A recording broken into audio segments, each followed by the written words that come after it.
Elle conserve précieusement ses maillots comme des reliques. Ici, le maillot de l'équipe de France féminine 1971. C'est un bon souvenir celui-là. Je ne sais pas s'il y avait un numéro. Si, numéro 10.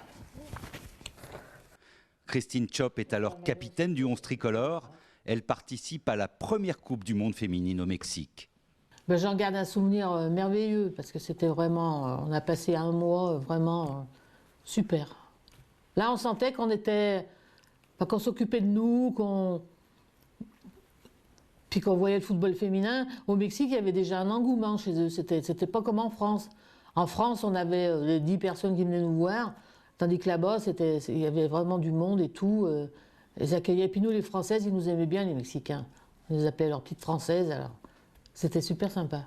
Christine Tchopp découvre le foot très jeune grâce à son père qui lance en 1968 le premier club féminin à Caluire dans le Rhône.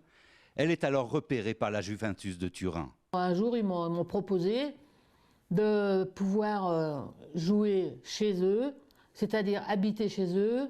J'aurais donc eu un appartement, une voiture et un travail. Alors un travail, évidemment, c'était plutôt une couverture puisque je parlais pas italien, donc je ne sais pas ce que j'aurais pu faire.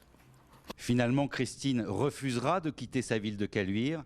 Elle renoncera à la compétition à 25 ans à la suite d'une blessure.